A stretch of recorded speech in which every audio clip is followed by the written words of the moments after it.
Welcome back to another episode of the Blitz Break. I'm your host, Phil Rasmussen, and we are back and ready to roll here on another Friday. Thanks for joining us. As always, joined by my partner in crime here, legendary Texan, Buzz Howard. Appreciate you being here. Well, it's been a crazy week. It's been a crazy week, but it's exciting to be here and have our guests. Absolutely. Well, most weeks are crazy in our industry, but very excited to welcome our guest today, Michelle Kinkaid. A 10-year insurance, not only professional, but owner of her own independent agency with a very, very interesting story, and we are excited to have you. Thanks for joining us. Thanks for having me here. Very much looking forward to it. Buzz, I'm going to let you kick off a few of the questions. Prior to the show getting started, I was just enjoying the convo. Yeah, what a great story, Michelle, that you have. And so I kind of want to start a little bit earlier. Tell us, before we get into that story, tell us a little bit about your family. Well, you said you had kids. I do. I have a 17-year-old daughter, Olivia, and Blake, who is 15. He's a freshman, and Olivia's a senior this year. Wow. Yeah. 17 and 15. Yeah. You don't look that old. You don't look like you'd have older kids. Well, thank you. So that's awesome. Now, where do they go to high school? So my daughter is over at Ponderosa, and she's finishing up her final year there. So even though we moved, we still are driving her up there. And then my son goes to John Adams in El Dorado Hills. So two different schools. It's having to drive them around is a little rough. Well, now you just said you bought a new house. I did, yeah. We unexpectedly, actually, I didn't think that I could buy a house. And just one day I was passing out cards in a neighborhood, just, I could do insurance in this neighborhood. And I was like, I think something came in. I was like, I think I could do this.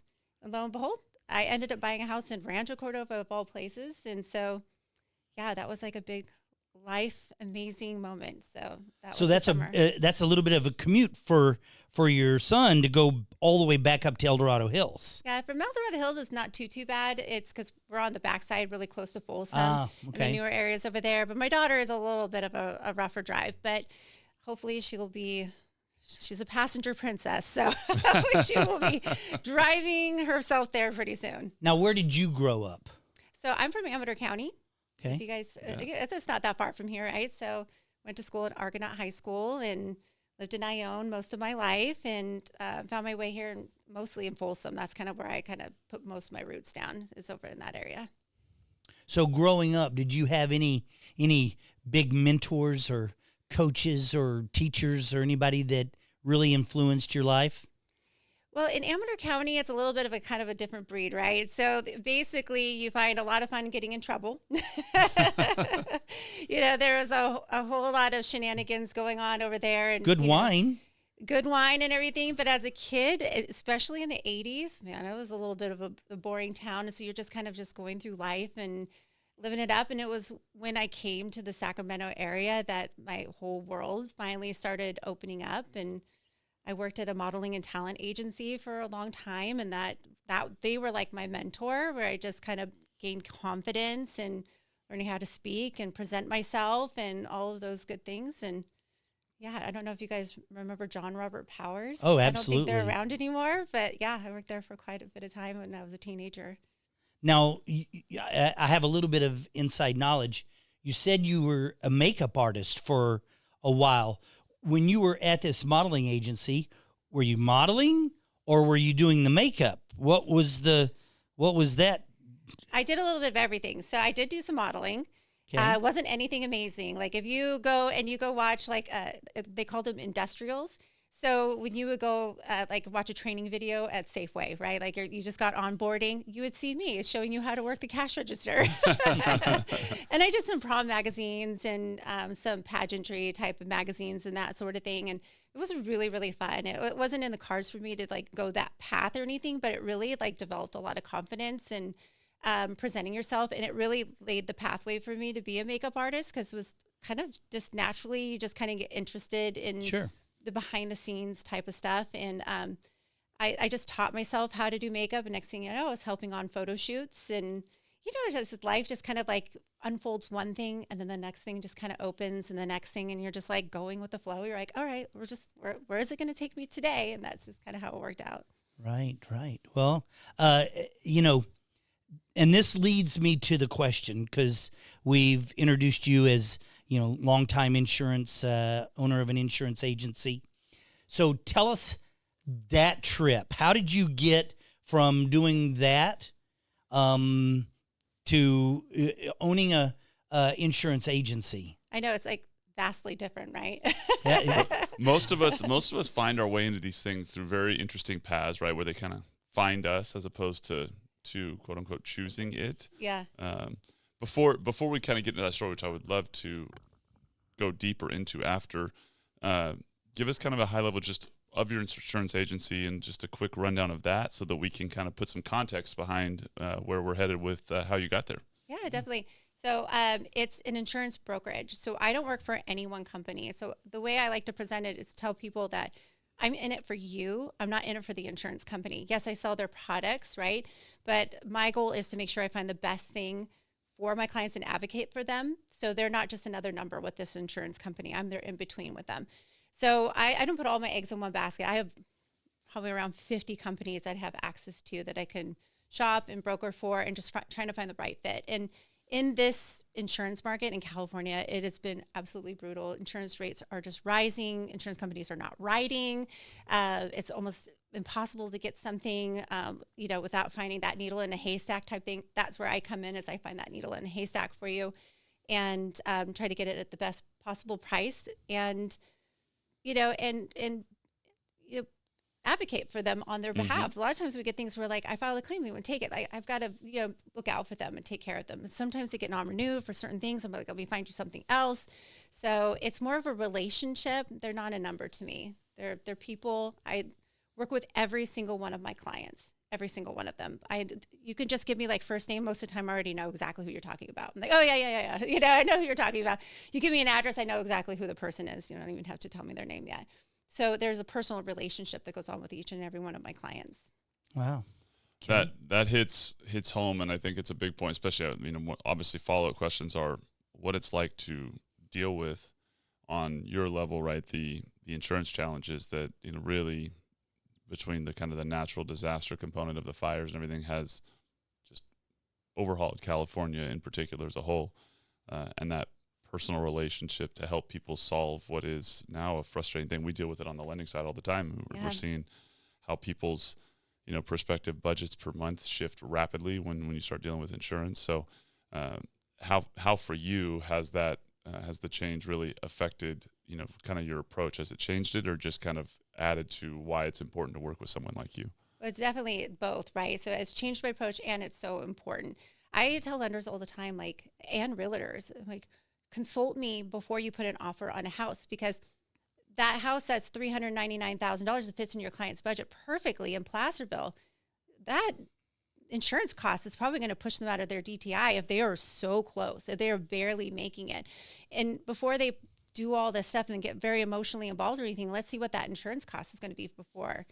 So those are kind of things that I didn't really have to do before. Now these are things we have to check off ahead of time, so that we're not just going down the rabbit hole of, we're a week from closing, we find out we can't get insurance, or we can't do it in the price range they need. That makes total sense, and we've seen that definitely happen. Well, yeah, we used to, when people were looking for homes and they were really restricted on their sales price, a lot of times they would move further out of town to be able to afford, go to a smaller city, maybe up in the boondocks, so they could afford it. But now it may be a problem just because of the insurance. Well, there's a reason why the house is lower in cost. They're finding they're having a harder time selling it, so they lower the price because the insurance costs are going to be high. And that's a moving number. I mean, just because you bought your house at $399, right, and you've got a fixed rate mortgage and everything like that, well, your taxes, insurance can fluctuate big time. We just got a notice, this was just a press release that just went out, that the California Fair Plan just asked for another average of a 38.5% rate increase. Wow. That's huge. That doesn't mean, that's an average. So it could be 60% in some areas. If you're in Pollock Pines or Grizzly Flats where there has been a fire, right? You're most likely going to be that 60% range. Now in the Bay Area, they said, oh, the rates are going to come down. Well, that makes a little more sense in the Bay Area, right? But that's where it offsets that average now. So you don't look at the number 38.5%. It could be much larger, much higher than that. And places like Pollock Pines and those areas are going to be the ones that are really affected. The more rural the areas are. Now, if you have an older home, that just puts another dent into it, right? If you have a new house that was built or something like that, you have a better chance. But the older your home is, the more wooded it is, the less updates that are there. It just really affects the pricing. Wow, that's such a cool piece. Well, and it kind of ties into, I mean, to me, the importance of human connections and human accountability to the experience is such a big part of what we like to talk about a lot as we're investing in and developing more tools to make things efficient. You've been in insurance for 10 years now. Talk a little bit about the journey and how you ended up doing what you're doing and kind of the story we were talking about before, because I think that's really resonates with the human element of why you're in it and what your motivations are. Oh yeah, so it is a vast difference going from makeup artist to insurance. And I will tell you, I had no interest in insurance. It was the most boring thing to me in the entire world. So my husband is the one who originally owned Kincade Insurance Services, and he's had that business since the early 2000s. And in 2006, he went off on his own. He used to be, him and his dad used to own Motherlode Insurance in Shingle Springs, really well known. They're no longer there anymore because he's retired and everything. But they broke off and we opened up Kincade Insurance Services. I was actually pregnant with my daughter. So that was a very, very interesting time. And that's kind of like all he ever knew. He's done insurance forever. And he's from El Dorado County. People knew him, all the things. He went to high school there, all that stuff. In 2013, at the end of 2013, he was diagnosed with chronic lymphocytic leukemia. And by January it was like from January to October, he was gone. It was very quick. Wow. And, he was the type of person that, we're not sick. We don't go to the doctor. We don't do any of that kind of stuff, right? And he was self-employed, so he didn't have, health insurance at the time. There was no Cover California and any of those programs available at the time. It was all just starting to happen. And so he just kept putting it off. So we don't know how long he had cancer for. It could have been a couple years because it was very quick once we got diagnosed. He got in health insurance and he was able to get care and everything. And he had the best care. We went to Stanford and it was, really great. He had a bone marrow transplant. All of those things happened. It just didn't go well. As soon as he had the bone marrow transplant, it just kind of like went downhill from there. So we never talked about what to do about the agency. We didn't even talk about him possibly dying. Like that was just not okay to talk about. That was like manifesting he's going to die, right? So we just like, if we don't talk about it, it won't happen, la, la, la, la, la, right? Like, which is not good advice ever. I don't recommend that for anybody. Don't do that. You have to talk about the hard things. And that was a lesson learned for me too. But I didn't even know anything about insurance. But we had this thriving insurance agency and he had no employees. He was able to do everything on his own. He was one of those type of guys too, right? And I didn't even know passwords. I didn't even know contact names. I didn't even know what our coverage is. Like, I didn't know any of these. He not licensed. You didn't have any of the information. Yeah, no information whatsoever. So it was just like, I was scared. I was like, something has happened. This is our bread and butter. Like we have to survive. We have to be able to put food on the table. I was a makeup artist, but I hadn't been working in 10 months at that point because I was taking him to Stanford. I was, being his nurse. I was taking care of him. So something inside of me just went like that. And I was like, gosh, if he could do it, I could do it. Why not? And a week after he passed away, I went and I got my licensing. And I passed the test on the second try. The first try was a little rough. I was like, this is, it was a little bit harder than I thought it was going to be. And I had some mental blocks and I had some friends that really just helped me get through those mental blocks. And I passed it the second time and I just figured it out. God just kind of just laid everybody, I think, in my path. Like people were like, let me help you, let me help you, let me help you. And it just all kind of just started to work out. So. And all of his clients were probably very gracious. They were amazing. They are still my clients. A lot of them are still my clients to this very day. That's awesome. And there were some that left, like, oh, he passed away. I guess we have to find a new agent. They didn't even give me a chance or anything. But majority, I would probably say like 95% stuck with me. And there's, a lot of them are still with me to this very day. It's an incredible story, especially when you think about the fact that you were raising kids at the time and now having to do that, without the typical things that you would, have the support and figuring out how to get a business. What was for you, the sales, the building a relationship? I'm sure there's a lot of overlap to maybe things that you did during your past careers and involvement. Was that one of the things that maybe helped you kind of get going, was the ability to form relationships and connect with people in conversation while you were trying to figure out the actual business side of running it? Oh yeah, definitely. Especially as a makeup artist. I mean, you just sat with people doing their makeup for 30, 40 minutes and you just, hey, get to know each other. It's kind of like hairdressers, right? They're doing their hair and you're just trying to pass the time away. And you just start talking about people and just listening to who they are, right? And spending time with them. And I just decided, like, when I was taking this book business over, I'm like, I got to know who my clients are. I got to know who these people are. So I called each and every one of them. They had no clue my husband was even sick. No clue. He didn't tell anybody anything. So they're like, what? That was like, it was like I had to like rip this Band-Aid off for each and every single one of them because oh my gosh, he had a personal relationship with them too, right? And I just learned from my husband. I was like, this is how he treated his clients, right? I hate that he didn't tell them anything. I think he didn't want them to worry about him or anything like that.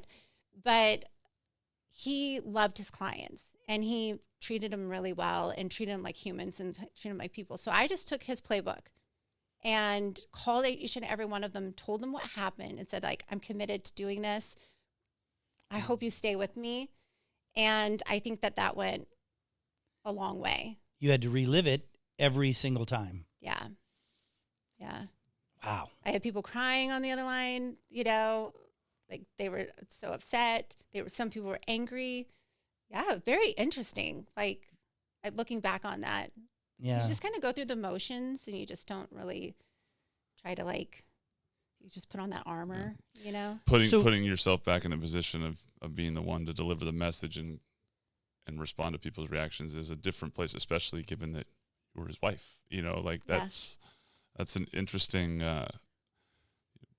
thing that a lot of times happens when you're the one who has to share the news. But it's incredibly impressive to hear just the fortitude and the strength and the kind of the resolve to just proceed forward. And I'm sure having the kids, I know for me that's always the thing that just kind of whatever it is that's in front of you, the kids just kind of give you they saved my life. I swear. I give them so much credit because they're just incredible human beings. They're my everything. Yeah. Wow. Yeah. So, fast forward 10 years, you have a successful agency. What sets you apart? What did you learn during this 10 years? What sets you apart if I'm someone looking for insurance? What is it that you do that's different from everybody else? Well, I would say that in those 10 years, I learned some really, really tough lessons, right? You learn from trial and error, especially, nobody learns faster, like if you just get thrown in. There was actually this meme that was going around where they were laughing about insurance, and this guy just throws the kid in the pool, and the kid's like, slash, oh my gosh, oh my gosh, oh my gosh. And next thing you know, he's like, oh, I'm okay, right? And I'm like, that is so how it went for me. It was like, I just got thrown in. I don't know what the heck I was doing. Hopefully I wasn't violating any errors and omissions, And I really appreciate people calling me out and saying like, this isn't right, or can you help?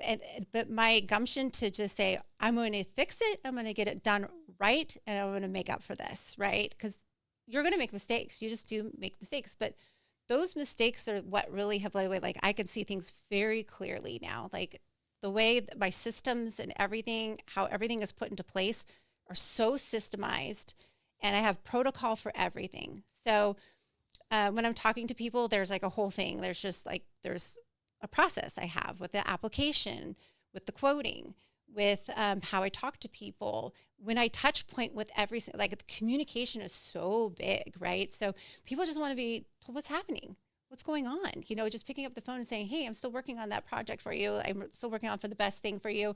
I'm still on it. They're like, that's all I need to know. I just need to know that you're on it, right? Mm-hmm. So communication is huge. People will tell me all the time, like, it's so nice you answer the phone. If I can't always answer the phone, one person, right? But if you look at any of the testimonials that are going on, like on my Google page or anything, you'll notice everyone says, Michelle helped me with this. Michelle was great. Michelle really worked hard. Let Michelle earn your business. They always name me because they're working with me on everything from start to finish.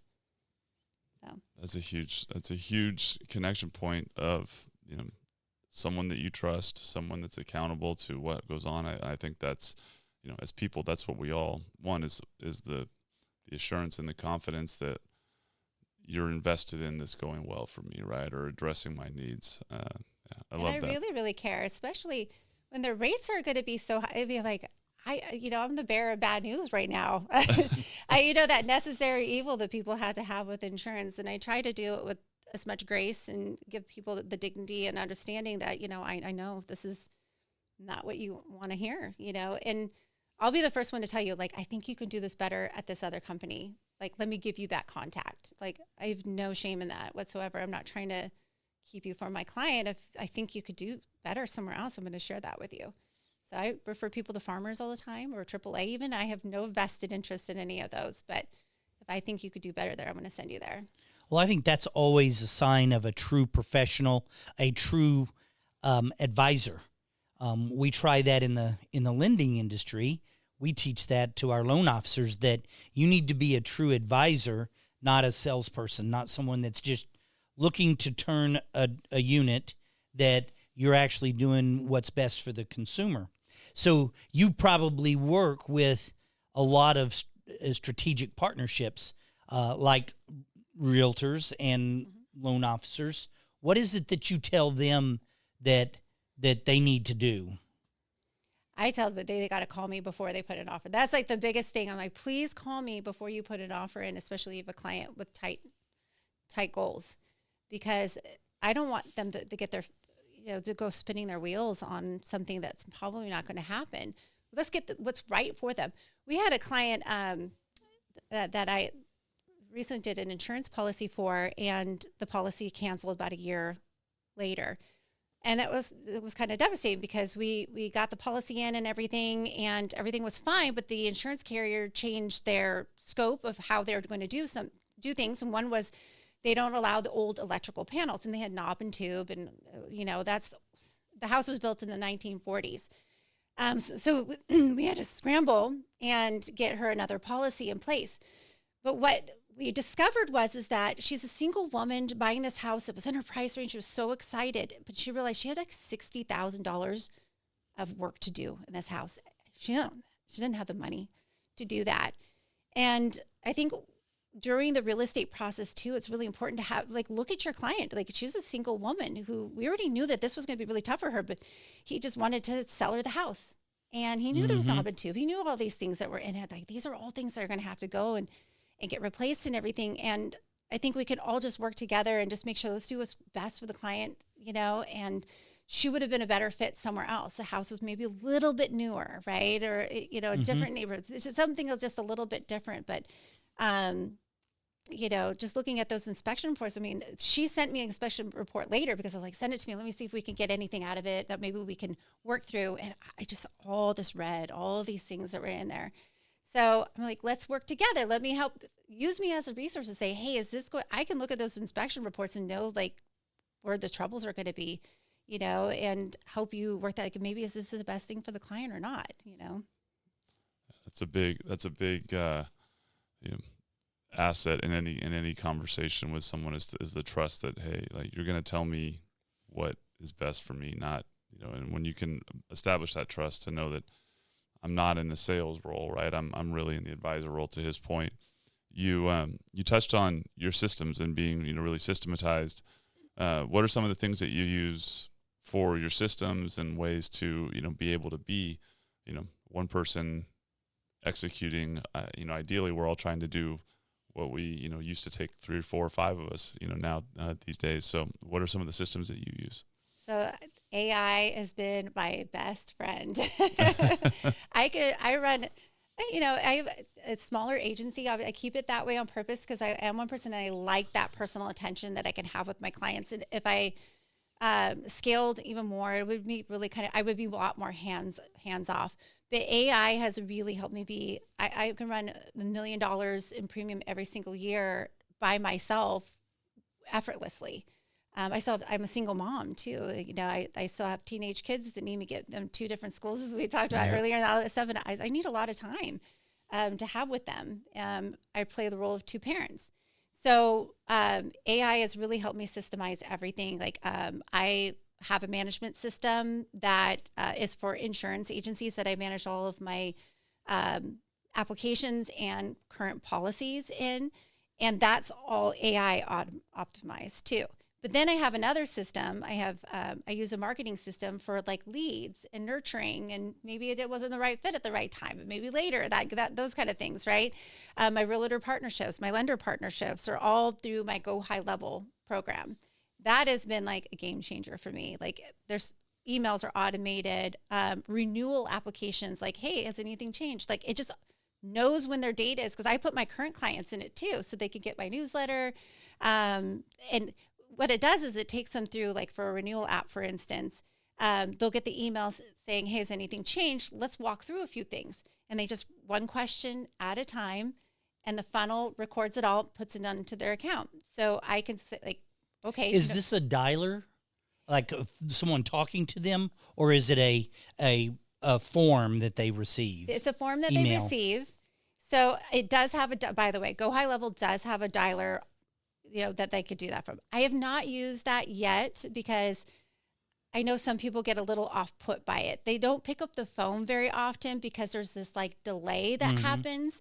And for my current clients, I don't want them to have that experience, right? Now, if it was a lead, I would probably most likely do that because you're just kind of churning and burning them anyways. But for my clients, I don't want them to have that type of experience. So I actually have my daughter call. Oh, wow. So they're like, it's Olivia Kinkaid, and they love that, by the way, having her on the other line. She's 17 and she's just so cute.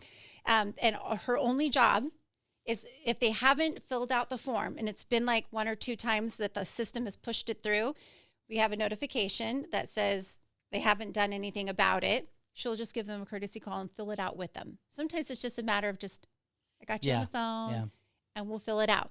But that's all dialed in. She gets the notification. It's time to make that phone call. It's been put out twice. No one's done anything about it. Make the phone call. Otherwise, we don't bother. We try not to think about it. It already came in. Why do we need to think about, do we need to cross them off the list or do anything? That's just too time consuming. Absolutely. To do any of those things. So just simplifying your systems of what you do and having a program. I have an entire Excel spreadsheet that labels out every system that I do. For what email goes to who, what type of clients or what type of leads or what type of policy, everything is systemized and it's all dialed in. So it just flows and I just watch the flow. I see where my tasks are at and I just complete the tasks and then we're done. And you just move on with your day. So I have to tell you that when Chelsea had mentioned your name, I started looking at your social media, and you do a tremendous job on your social media. You do a lot of videos and other things, and I understand that you also teach classes on social media presence and those types of things.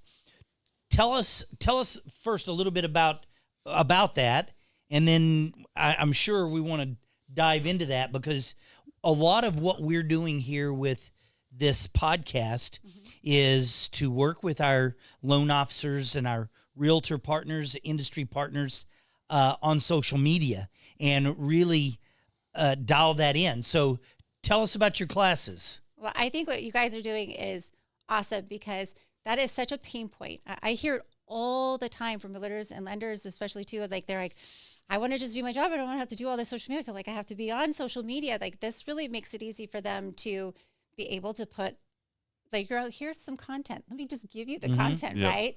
Such a brilliant idea. I am so passionate about, getting yourself out on social media. I'm going to tell you, like, I don't pay for any advertising whatsoever. Zero. Everything comes from social media.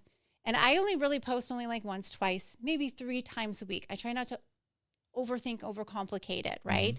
But I try to put out educational videos, and it's mostly just about putting yourself out there, just being top of mind and showing yourself.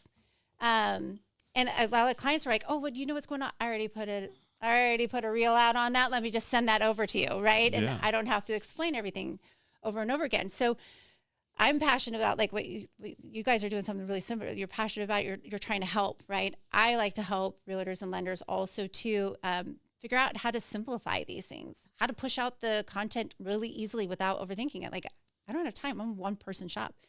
I just do on Monday mornings. I go do my little video. I have it kind of an idea.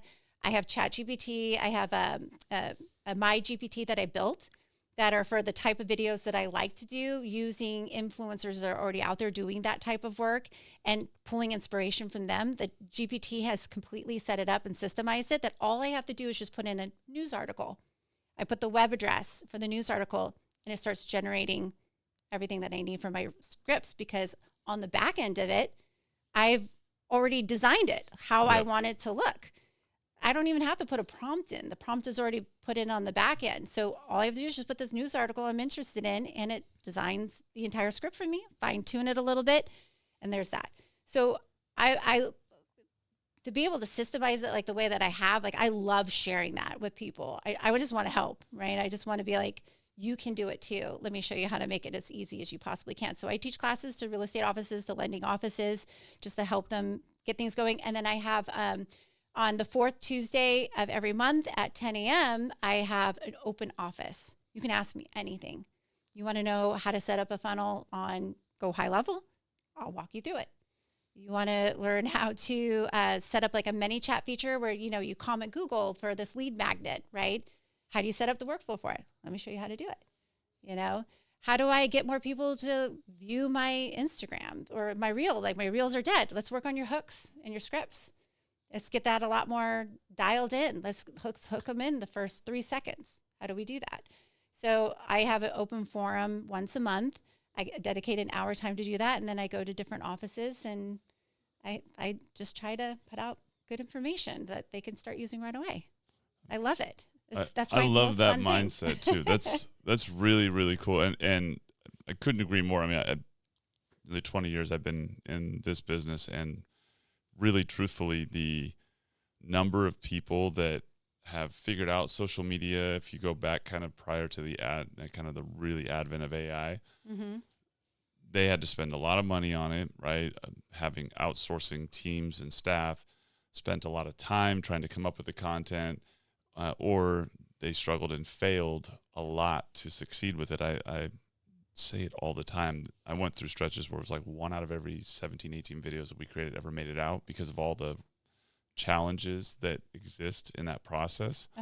And so that, the realization of creating, and you said the word simplification of this, to help people just get it out and start creating, is, I think, where our industry as a whole has the greatest challenge, right? People are always trying to compare themselves to a particular target that isn't really what you're trying to do. And in my mind, who you are as a person is what's actually the sales pitch, right? Like, that's how you build the relationships, and really people just have to figure out how to get that across. And then, then to start playing the game and refining and polishing, like the points that you just touched on. Those are only things you can get better at when you're able to consistently produce content and start learning, right? You just have to get out there, do it. You actually struck a chord with what you just said too, about how we have these expectations, right? I think, like, a lot of people think that they need to be like an influencer status, right? Yep. Like, I didn't get 100,000 views on that. Like, I only got like 300 or 400. That's not really the point, right? Like, unless you are trying to influence millions of people or whatever, but we're hyper local, right? I mean, let's just say we want to do business in California, but really we're in Roseville right now. Like, if I could reach my partners, my real estate partners and that sort of thing, and stay top of mind with them, that's really really all that really matters, right? Exactly. If I have an informational video that's useful for my client who's asking questions, let me send you that link. I don't have to over-explain it. Don't overcomplicate it. Exactly. Don't be so afraid of it because you've set the standard for yourself that's so high, that's very unlikely for most of us, right? But if you could get yourself in front of the people you're already friends with and you're already networking with and already following and that sort of thing, that's what really matters. I totally agree with you. And I think there's the standard, the comparison, and then there's also this kind of natural instinct that we all have that in person we get used to, as a salesperson, rejection, criticism, things like that. But when people are creating videos, a lot of times they're worried about the criticism or the negative comment as opposed to the people that will connect with it. And I think that's the most common thing I've heard or I've been able to draw out of people when I talk. And I know I experienced that, through trying to get myself. I was always trying to create one that somehow would appeal to everyone. And that's like the biggest thing to try to get people over is stop worrying about the people that aren't going to like it or the criticisms. Yeah. But most people have that as a roadblock in their journey to get out on social media. What would you say to that? I would say if you want to get a lot of traction, be controversial. Okay, make people mad. Like that's okay. I would say like one of my biggest videos I've ever done on TikTok was something that teed off a lot of people. Okay, I didn't think it was that big of a deal, and at first I had this complete panic attack, right? But I had just copied something that somebody else did. I ran their video and they had a lot of traction on it. It was an insurance related thing where he says, hypothetically, he goes, if I lied about my insurance miles, would the company know or whatever, right? And I just decided to play it off like, you are so screwed, is what I said. I'm like, you're so screwed, you can go to jail. You're going to go to San Quentin. And I just played it off kind of playfully, right? But the amount of comments, I mean, I think I'm at like 3,000 comments on it. Like everybody had something to say. I can't even respond to any of it, right? But some of it was like, oh my gosh. I was like, I really made some people really upset. My business is ruined. I'm never going to be a business again, right? And that's just the perception, the monkey in the brain, right? But I didn't realize that now it's like at like 200,000 views, my most viral video that I've ever had because of the people commenting. And at some point I couldn't read them anymore because there's just too many. And I'm like, well, I guess that's a good problem to have because it pushed my Instagram or my TikTok out. It's still trending. It's the weirdest thing, but I'm like, okay, if I ruffle some feathers, that's all right. Now we're going to have to go and find this video. It's on my TikTok. Check it. It didn't even scratch the surface on Instagram, but on TikTok, blew up. I don't know. I can't figure that out sometimes. Like one video will do really great on TikTok and another one it'll do terrible on Instagram. I don't know. I can't make everybody happy. For me, it's just about consistency, getting the challenge of me of like, just put something out, just get something out there, Don't overthink it. Yeah, that goes back to just getting comfortable being yourself and getting into the space of being able to I would say creatively think, but just strategically think about the things that you talk about daily. And I know whenever I have consultations with our, with loan officers or I'm sitting down with realtor partners, you talk all day long. Like you tell stories, you have conversations, you educate, you have a wealth of information to share. Yeah. You just have to figure out how to translate that into the content you're producing. And what, my primary focus is let's get rid of the strategy and the execution of having to record it, produce it, post it. If we can clear that hurdle and just keep you in the space that you are when you're talking to people, that's what's actually where you need to live, is in that lane, because you have a lot to say. Especially the storytelling. Like telling real stories they resonate with people, especially like when you've had this challenging loan to put together. Oh my gosh, like you didn't think you could do it. Somehow you pulled it out of your hat and and now you got this single mom, her 2 kids are living in a house. Like what a beautiful story.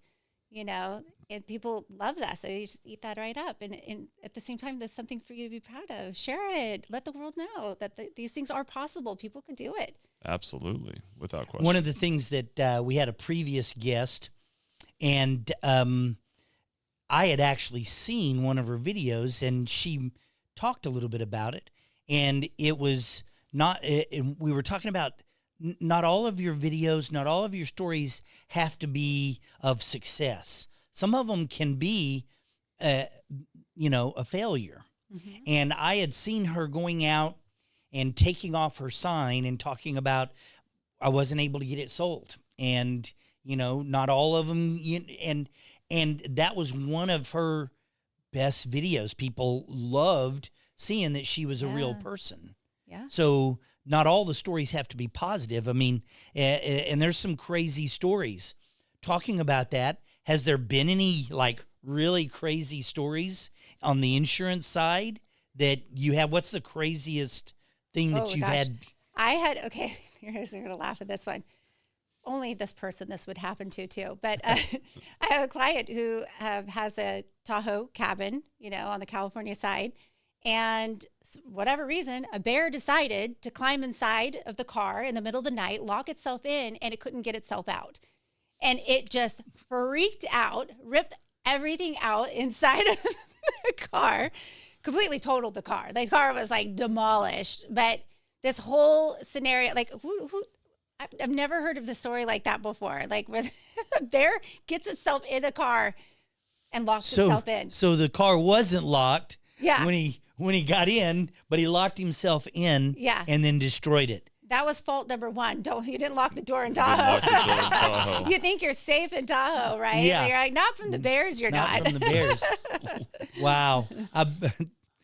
So just getting the bear out of the car was probably fun. Yeah, they had to call whoever. I think it was it was pretty crazy. They had to taser it or tranquilize it and remove it. And I'm like, this is one of my Poor clients. bear. I'm like, wow. I was like, well, I don't hear that story every day. That's awesome. I think I've seen a video either on TikTok or Instagram at some point of a bear that was locked in a car and people going and tying a rope to the door handle and then running away and to yank the door open to let the bear out. Type of.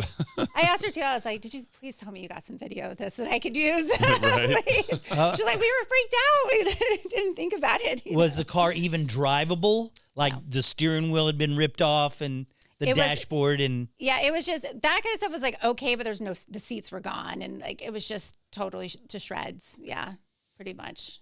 That's wild. Well, I would imagine too with some. I mean, you've got cars, things that happen in houses that you call it. I mean, the accidents and the weird things that happen to us as human beings extend to the houses that we insure and the cars. Anything on with homes, and what's the craziest thing you've had to deal with as far as a claim on a home or a follow-up from one of your clients calling going, hey, this happened in my home and I'm not sure what to do? I would probably say the craziest things that we've had is, a couple times I've had cars running into houses just out of the blue. They're all asleep at night and all of a sudden just a car just runs into their house, into their living room. And I actually have had a client on the other end. They were driving the car that ran in. I was like, that's great. He had got his foot stuck in the pedal and just couldn't get his foot out for I don't know how, but he ran into the house. That was kind of devastating too, because he was doing the state limits and didn't think that running into the house, he's like, my car's not worth that much, whatever. So he did the $15,000, $30,000 liability. Oh. Well, there's a house is a lot bigger of a number. So their coverage didn't cover it all the way. And he was like, well, what do you mean it's not going to cover it? So a lot of people think that if that's all I'm covered for, that's all I pay. No, if the damages exceeds that, you pay the difference. So you have to make sure your liability and as coverage is, because it's not just liability. It's if you run into someone else's house, you pay for that structure of the home. That doesn't come out of the property. That's property for your car. The liability comes out of that. So if you only have $15,000, this is the other thing that people don't realize. That first number, $15,000, is per person or per incident. And then $30,000 is for the whole incident. So let's say there's two people in the vehicle, right? then you're 15 and 15, you get paid out, right? That's just very simple terms, right? But if there's only one person involved, 15 is the most. It's not going to go all the way to 30,000.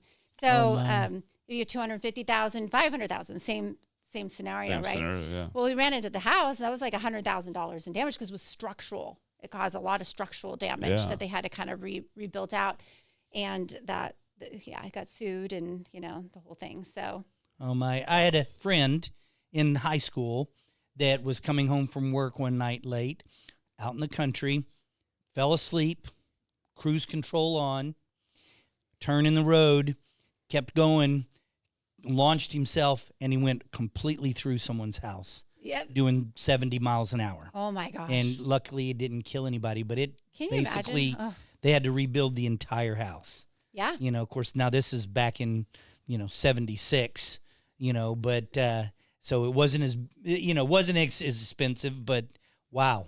Yeah. He's lucky he didn't hurt anybody. Oh, yeah, it was lucky he didn't kill them in their beds.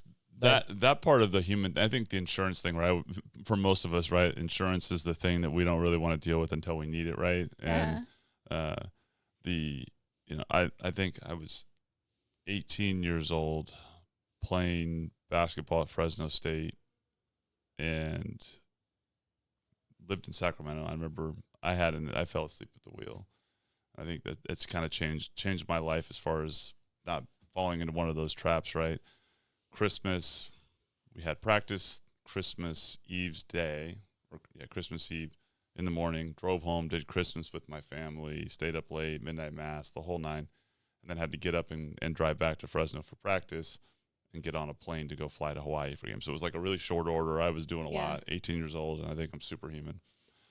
Falling asleep the whole way down on 99 and just fought it. And then I made it to Fresno, got off on the exit, and it's just a long shot to the campus, and we had practice. I didn't want to be late. So during this long shot, Herndon is the street for anybody who knows Fresno.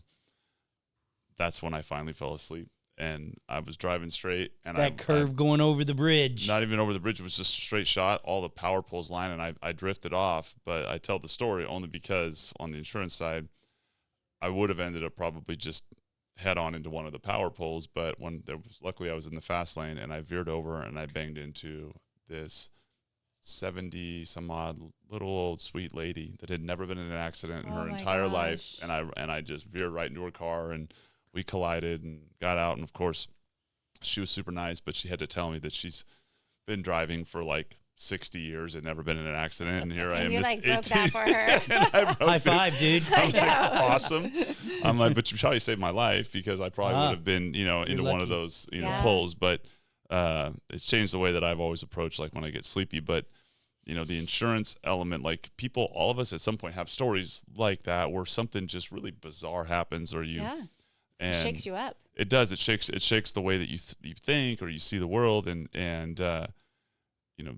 whether or not you have insurance to kind of help, like it can be like a life-changing, or it can just be one of those, moments. But, when you talk to people about insurance, like how often do you deal with people that, are trying to navigate that, like you were just touching on, the coverage and the idea of, well, I don't want to spend that money because I don't feel like I'll ever use it. I have to imagine there's a conversation you have to help people to understand, like, as much as you don't think this is worth it, it will be more than worth it if you actually ever need to use it type of a deal. I definitely have a story that I tell them every single time. And it's, I just try to put it into perspective, especially if they own a home. I'm like, you're not in a luxury to have these low limits. If you have teenage drivers, you're not in a luxury to do that. And I tell my clients too, I'm like, I won't do it for you, to be honest. I mean, you can go to the General, or you can go to one of those guys over by the DMV if you want to do low state limits, because me in good faith, I just can't do that with you. I just don't want that on my conscience. I'd rather send it somewhere else. And they'll find too, it's not that huge of a price difference, because the insurance companies see people who want those low limits as higher risk thinkers, right? So there's a profile for those type of people too, that if they want low limits, it's not really that much of a price difference if you look at it, because you're a high risk, potentially a higher risk type of person. So the companies that I work with anyways are preferred companies, and they're, going to have like the full bells and whistles and they're going to take care of people and everything, because I don't want to be like, oh, you're not covered or that, whatever. I don't want those issues on my conscience. But I put it in perspective. I'm like, think about it. If you got in a car accident and you hurt somebody, it's your fault.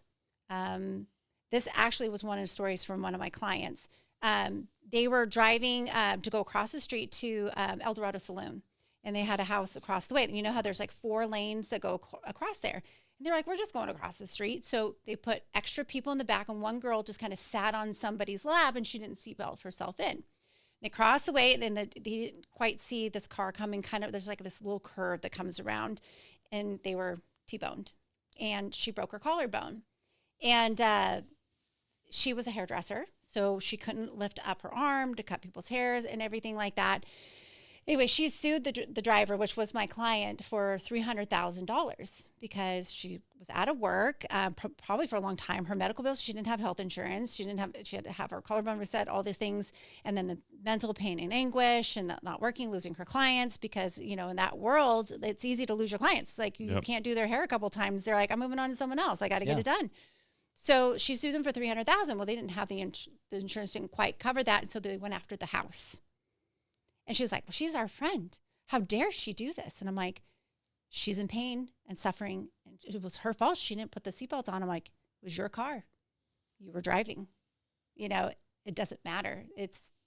She could sue you, and she won, know.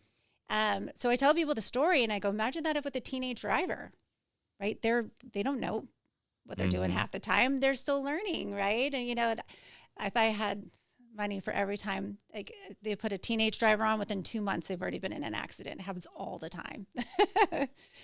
So it's just putting it into perspective of how much things cost, especially if there's bodily injury involved. Yeah, that makes total sense, and giving me anxiety with how close my 14-year-old is to it. I was right getting now, ready to say, I'm sitting here going, I'm so glad my kid's 35 years old. You're gone. Your ship has sailed on that one. I'll tell you too. Do you have a boy? I have 2 girls and a boy. Yes. Okay, so the boys are the most expensive to insure because their risk profile, testosterone, 16-year-old kid, right? They usually have a little bit higher tempers, a little bit more impulse, less control with that, right? So they are the most expensive to insure. If they don't have good grades, if they're below like a 3.0, there's an even bigger penalty for that too, because now his risk profile shows that he's less responsible, right? And that sort of thing. So it adds up pretty quickly. That's wild. Like even just hearing some of the profiling components that you just touched on, I think that's really interesting. Like the lower policy, higher risk thinker, those equations. I can understand that. I think when I got my license at 16, not only did I took the test in the morning, had my car, and I don't think my parents saw me for the rest of the day. I was out. I pretty much thought I was invincible, and I could drive like I had been driving for 25 years. So I probably I can relate to that level of thinking. But when you kind of have the collective policy, what are some of the other things that people insure that you have? Obviously homes and cars. What are some other things that are often like, boats and like, I can think down the list, but there are some odd things that I think sometimes. Yeah, you can insure anything for the most part. Like let's say I had this one client who had, do you remember like when with alcoholic beverages, they would come in like a car or some sort of like, there's like this packaging on the outside of it. It was like special editions, so like a whiskey bottle, and would come with like a Model T car or something. Oh yes, Jim Beam. Jim Beam used to do all types of figurines for their bottles. It was such a brilliant idea, right? Because it gets people to collect and buy more, that sort of thing, right? Well, this guy had full on collection, like all of it, and we could put it on the insurance policy. You have to just get it appraised and have like an appraiser, because we don't know what the value of that is, right? What does an appraiser have to say for it? Famous art pieces of art, like some of my higher value homes have some beautiful artists and high value art pieces. Your jewelry can be insured on your homeowner's policy. I've had professional photographers insure all of their photography equipment. Bicycle enthusiasts, like sometimes they have like $10,000 bikes and stuff. Like we could put all that on on the So, policies. so that was one of the stories down in the Palisades fire. One of the big stories where people's this untold loss of contents, things like artwork that they didn't think about it because they bought their house, got their insurance, and then over the next 20 years collected art. And you weren't calling up your insurance agent going, hey, I just bought this $4,000 painting that I need to add. Yeah. And so all of these additional things, camping equipment, bicycles, motorcycles typically have, but not always on like motocross bikes. And so all of this equipment and artwork and jewelry just gone. Yeah. Just gone. If it's not scheduled on there, it's poof. Untold. It didn't exist. Hundreds of millions of dollars in wealth just lost because they didn't update their insurance policies. Now, that's what your daughter is kind of doing for you, is reaching out. Yep. So your clients, you're really being proactive with that, it sounds like. Well, we try to be. Sometimes they don't even think about it, even with a phone call, or they're like, we have to get an appraisal, right? Because we have to write a value for it. Well, the appraisal we have to do it towards an appraisal. They're like, oh, yeah, I'll get that. We can't do anything about it until the appraisal's in, until we could put a value to it. And they often forget and everything. And, I try to follow up, but I'm like, I'm not going to chase you to get it. If you want it on there, you want it on there. I did my due diligence to try to do that, but I have other things to do too. And it's your responsibility to let me know about it, right? But a lot of people just get like, ho hum. They don't really overthink it. And then it's gone, because let's say an entire house burns down, right? The way I explain it to people is there's a coverage A dwelling, which is if you took your house and you flipped it upside down, you shook it. All the things that fell out, that's coverage B. That's your personal property. All the rest of it that stays put, that's your dwelling. That's the house, the structure, right? So there's two separate, you'll see that it's split up on there. So all those things that fall out is just going to be your normal stuff, your TV, your couch, your clothing, like an estimated value, what all that is. Now, if your house burns down to the ground, most likely they're just going to pay you out on whatever that dollar amount number that's already preset on there. If it's like a half burn down, right, they're going to have to figure out like an adjustment. They're not going to give you the full amount, right? But if you had things that are on there like Monet or something, right, of $1 million, like, oh gosh, I hope nobody not insures that. And it's not listed on there, they're not going to pay you out on that, right? They're not even going to pay you out the full amount if that one thing is gone, right? They you have to strike a value to it. And there's a limit to jewelry. There's a limit to silverware, even firearms, furs, it's kind of old school stuff that's on there, but it still sticks on the policy. Yeah. They cap it, and every policy is a little bit different, but it's usually like jewelry will cap it at $1,500. Well, if you have a wedding ring, right? And let's say it's worth $20,000 now. Well, if you lose that ring or someone steals it out of the house, it's only if you don't have it scheduled with an appraisal, you're only going to get $1,500 for it. So the other thing too is if you lose that ring, say on vacation in Cabo San Lucas in the ocean or whatever, if it's not scheduled, it's not covered. So you got to schedule your wedding rings. I usually tell people go to Jewelers Mutual if you have jewelry. They do a really, really good job. But you can also put it on your homeowner's insurance policy too. But people don't think about that kind of stuff, like their wedding rings and everything. No, not at all. Yeah. A diamond falls out, you can have that covered. Most people, I would say that the majority of people, just normal people, not talking about someone that owns a Monet, but the majority, 99% of the people that buy homes, they set their insurance policy in place and don't even think about it for 15, 20 years. If they continued living there, kept making their mortgage payments. Now, if they refinance, they may look for a different, insurance carrier, but most of the time they just, put it in place and forget about it. Mm-hmm. So it sounds like just almost doing it like a message and a takeaway is to encourage people to do like essentially the annual checkup of like, what have you added this year? Like, assess, you buy a car, you buy like other insurance things kick in automatically, but like the addition of whether it's electronics, jewelry, like those are things that happen and you spend money, but most people don't immediately have that homeowners insurance policy update, but having some sort of a plan in place to do a review. Yeah. So that prompt coming from you guys, I think would be a great value add to me for people like, it's time to go do that and follow through. Yeah. Of course, most people, are so saturated and inundated with sales calls from so many other directions that we tend to tune things out. So it's identifying the importance of it to make sure you make it a priority. Well, even with my relationships that I have with my clients, they tune me out sometimes. They're like, what? And yes, you still have to do this. They're like, well, how do I get it cheaper? I'm like, I would like to talk to you about that too, but let's make sure we have everything else. You're like, you're adding. I'm like, I'm not trying to add. I'm trying to make sure it's all covered there, and then you don't have any problems going forward. And so many people are really price focused right now, which is justifiable.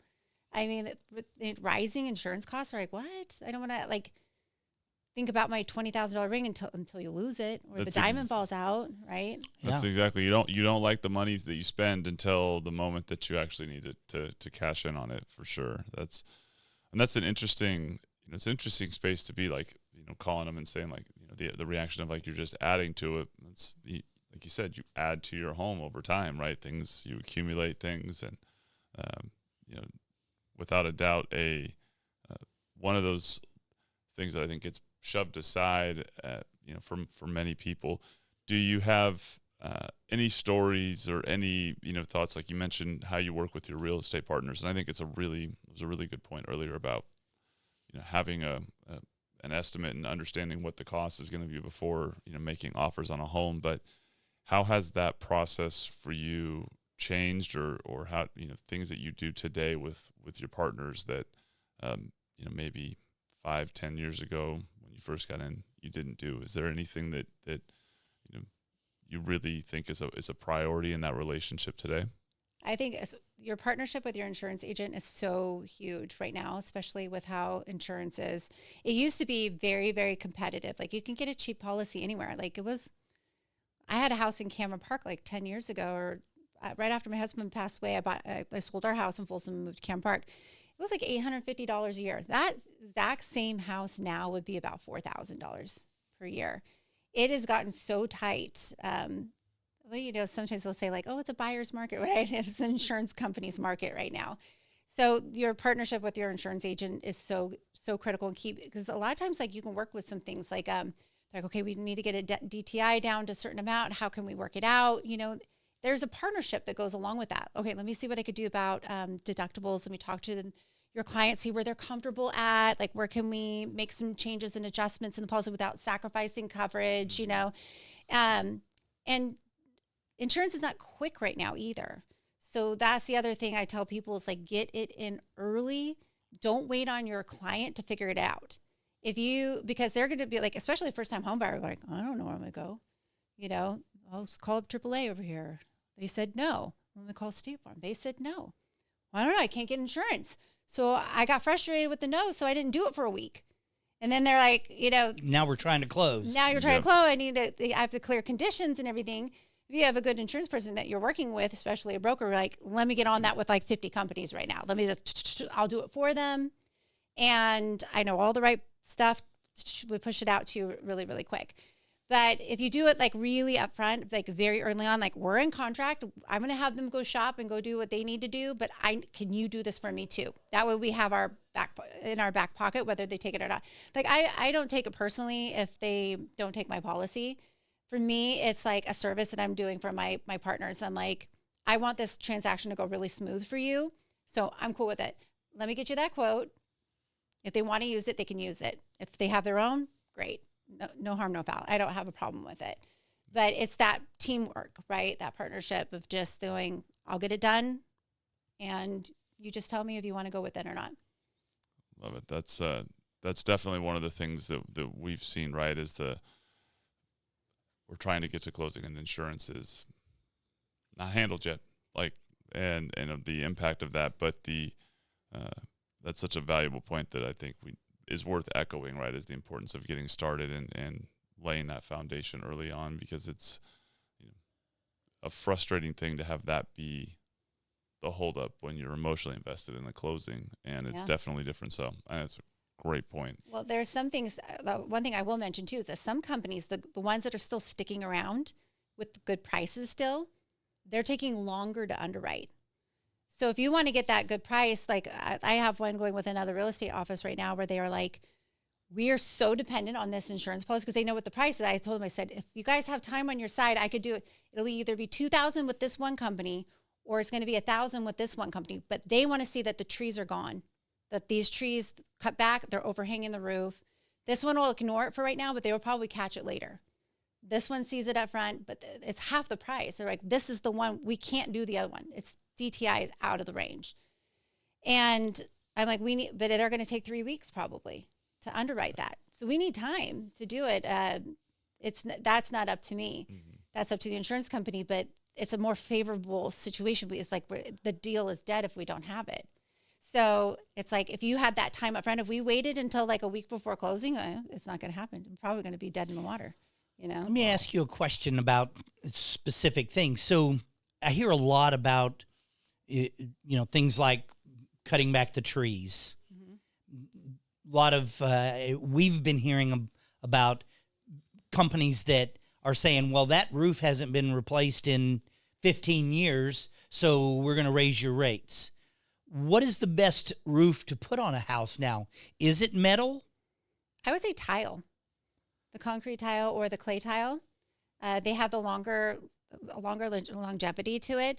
And then the composition shingle or the asphalt shingles are the second best. Comp shingle is better than a metal roof? Metal roofs are okay, like in certain areas, like if you have a lot of snow and that sort of thing. I would do a metal roof out there more than the other two. Mm-hmm. But if it's more like a Sacramento or anything like that, like honestly, the tile is the best. They actually will insure it for longer. So really what happens is not so much that they raise the rate, is that they exclude the roof more so. So if the roof is 20 years old, they'll go, that's fine, but we're only going to give you actual cash value versus replacement cost value. And the difference between those two things is actual cost is basically the depreciated value. The replacement cost is how much is it going to cost to replace the entire roof altogether. So now they're saying it's too old, we're going to have to depreciate it. That's not the worst case scenario, honestly, because it's 20 years old. It's had a pretty good long life to it. It's when they exclude the roof altogether. That's when we had a problem. And not a lot of companies will deal with that. They'll just go, the roof's too old, we don't want to do it. Because they're like, that's a separate exclusion we have to put on. We don't want to do that. And some companies are cool with it. They'll say, we're willing to do the exclusion. We just won't cover anything that has to do with the roof. Water gets in, causes leakage or anything, we just won't cover it. It's not the best situation either, because there's a lot of issues that can come inside the house, not just the roof, through the roof, right? Mm-hmm. So 20 years it's usually on a shingle, asphalt shingle composition roof, and it's longer. Sometimes some companies will go to 40 years on the tile roofs. That's a obvious thing. I know when you drive through neighborhoods now, like you can just see like the regular, like the types of roofs you see, and the ones that were pre the composition shingles. I just noticed the ones where you're like, that looks like an insurance nightmare. When it's wood shake, the that's wood shake. it. Like I'll let you like the There's wood some shake. in Like, William whoa. Land Park. I still see because my son goes out there on the Saturdays, and I'm like, wood shake roof? Oh, I don't know who's insuring that one. Like, that's probably California Fair Plan. Wow. That's definitely, there's just so much to it.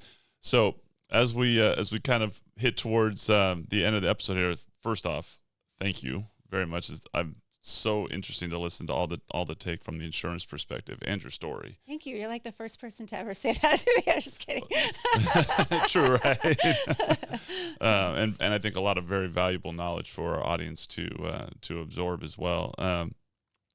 Any kind of parting thoughts from your perspective about what you're doing now, what plans you have going forward into the future, or anything you'd like to share or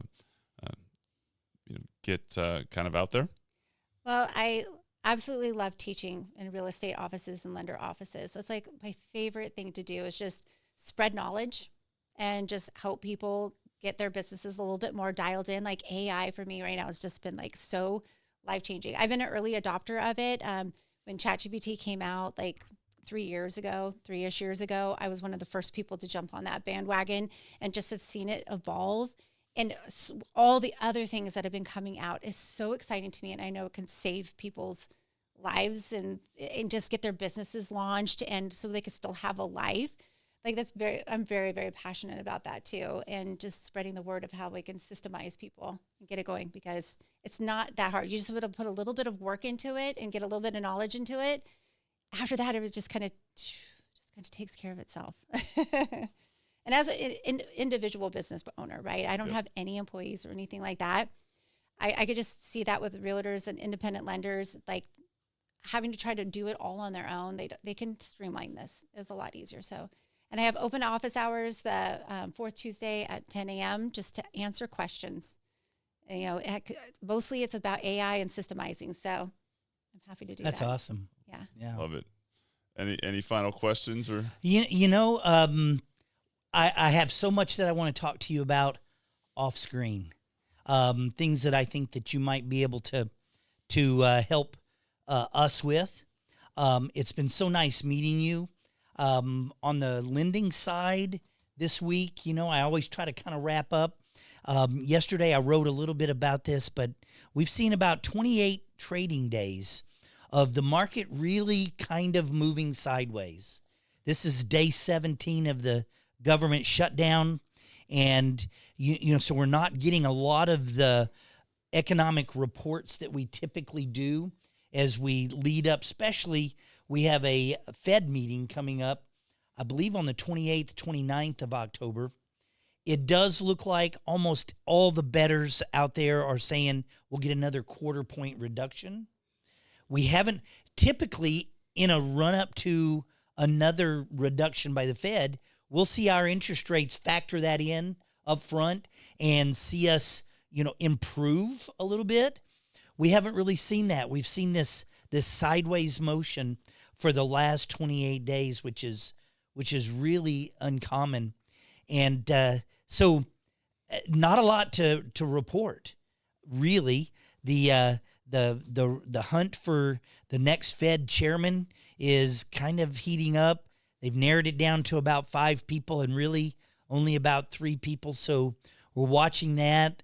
So a lot of those kind of things. I wrote this morning a little bit about the CFPB, and the CFPB, the Consumer Financial Protection Bureau, is a regulatory agency that really regulates compliance and things like that we're doing as lenders, and that's been gutted by the Trump administration.